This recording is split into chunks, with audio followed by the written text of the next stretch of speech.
Gujarati film ઇન્ડસ્ટ્રીઝમાં golden યુગ ચાલી રહ્યો છે. ગુજરાતી ફિલ્મ ઇન્ડસ્ટ્રીઝમાં એક પછી એક સુંદર ફિલ્મ આવી રહી છે. ત્યારે વધુ એક પારિવારિક ફિલ્મ વેનીલા આઈસ્ક્રીમ સિનેમાઘરોમાં રિલીઝ થઈ ચૂકી છે, જેના પ્રમોશન માટે સ્ટાર કાસ્ટ યુક્તિ રાંદેરિયા, વંદના પાઠક અને સતીશ ભટ્ટ સુરત આવ્યા હતા. ગુજરાતી ફીચર ફિલ્મ વેનીલા આઈસ્ક્રીમનું નિર્માણ કરવામાં આવ્યું છે. તેમાં સહનિર્માતા તરીકે હિમાંશુ પારેખ પણ છે. તે રાઇટર ડિરેક્ટર પ્રીત દ્વારા નિર્દેશિત છે. સ્ટાર કાસ્ટમાં મલ્હાર ઠાકર, યુક્તિ રાંદેરિયા, વંદના પાઠક, અર્ચના ત્રિવેદી અને સતીશ ભટ્ટનો સમાવેશ થાય છે. આ ફિલ્મ 1 માર્ચ 2024ના રોજ રિલીઝ થઈ ચૂકી છે અને હાલ આ ફિલ્મ સિનેમાઘરોમાં ધમાલ મચાવી રહી છે. ત્યારે આ ફિલ્મ પ્રમોશન માટે સ્ટાર કાસ્ટ યુક્તિ રાંદેરિયા, વંદના પાઠક અને સતીશ ભટ્ટ સુરત આવ્યા હતા. આ Gujarati feature film vanilla ice cream દરેક પરિવાર અને તેના પરિપ્રેક્ષ્યની વાર્તા કરે છે. તે યુવા પેઢી અને જૂની પેઢી વચ્ચેનો મુખ્ય સેતુ છે. પાત્રો અને વાર્તા દ્વારા અભિવ્યક્ત કરવા માટે ઘણું બધું છે. મુખ્ય મુદ્દો એ છે કે કેટલીક વાર સરળ વાતચીત મજબૂત સંબંધ બનાવવામાં મદદ કરે છે. તે નાની નાની ખુશીની ક્ષણો સુખી કુટુંબ બનાવે છે, તેવું યુક્તિ રાંદેરિયા જણાવ્યું હતું. કેમ છો? હું છું યુક્તિ રાંદેરિયા. હું સુરતથી છું અને મને ખબર છે કે સુરતવાસીઓ આ જોઈ રહ્યા હશે. અમે અહીંયા ફિલ્મ વેનીલા આઈસ્ક્રીમના પ્રમોશન માટે આવ્યા છે કે જે 1 માર્ચે ઓલરેડી રિલીઝ થઈ ગઈ છે સિનેમાઘરોમાં. તમે નજીક પોસ્ટરો, બેનર્સ અને ફિલ્મોની સિનેમાઘરોની અંદર જોઈ જ હશે એના પોસ્ટરો. ફિલ્મ અત્યારે બહુ જ સુંદર રીતે ચાલી રહી છે. જેટલા પણ લોકોએ ફિલ્મ જોઈ છે બધાના એક્સપિરિયન્સ બહુ જ સુંદર રહ્યો છે. દરેક લોકોને ફિલ્મ એટલી ગમી રહી છે.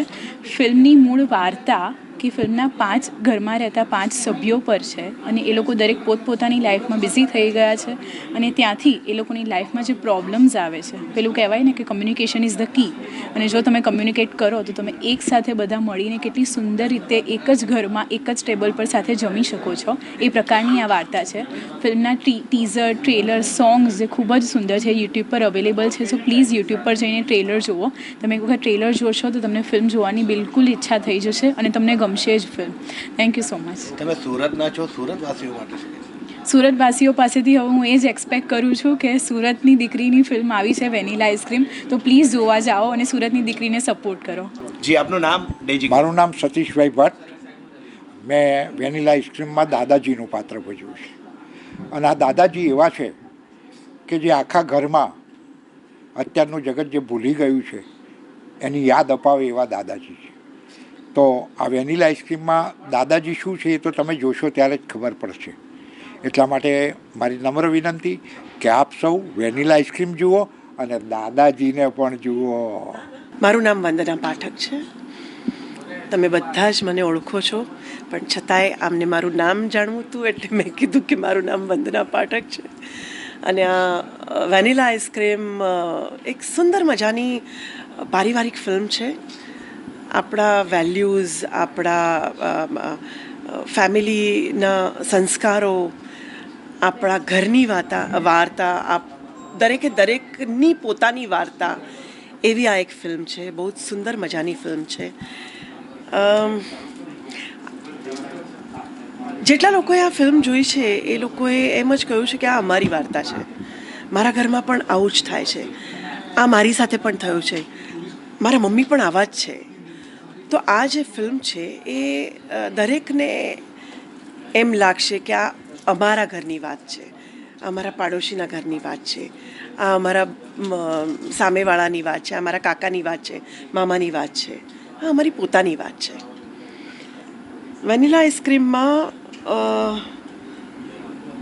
હું એક ટીચર છું, શિક્ષિકા છું, મા છું, સાસુ છું,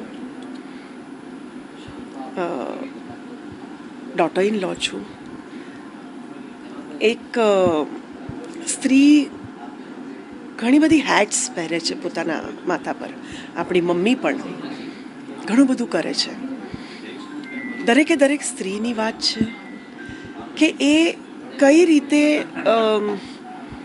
પોતાનું ઘર સંભાળે છે, કામ સંભાળે છે, પણ એની જ સાથે ઘરમાં નાની વાતોને લીધે જે કકળાટ થાય છે એમાં કોઈનો વાંક નથી. આમ આપણે જોવા જઈએ તો આપણા ઘરમાં આપણે કહીએ જો પેલીએ કેવું કર્યું કે પેલાએ કેવું કર્યું, પણ જો એની દ્રષ્ટિએ તમે જુઓ તો એ પણ કંઈ ખોટા નથી. એ જ વાત આ ફિલ્મમાં આપણને સમજાવવામાં આવી છે કે દરેક માણસનો પોઈન્ટ ઓફ વ્યૂ છે આમાં. હું મારી રીતે સાચી છું, પણ કદાચ એ મારો અપ્રોચ તમને કદાચ બરાબર ના લાગે.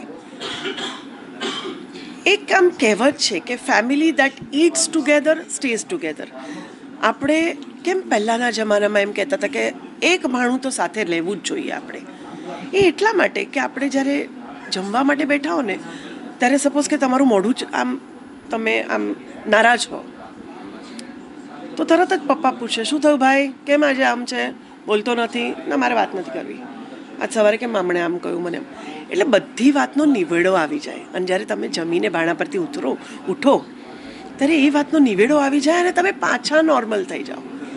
સો આ વેનીલા આઈસ્ક્રીમમાં આ જ વાત છે કે કોઈ પણ વાત એવી નથી કે જેનો નિવેડો ના આવી શકે. ફેમિલીની વાત છે ને, તો એ તો તમે સોલ્યુશન આવી જ શકે છે. એને લીધે કંઈ છૂટા પડવાની કે આમ એની કંઈ જરૂરત નથી. એક નાનકડી વાતને બહુ જ સુંદર રીતે રજૂ કરવામાં આવી છે, એ આ ફિલ્મ છે. વિવેક રાજપૂત, જનાદેશ ન્યૂઝ, સુરત.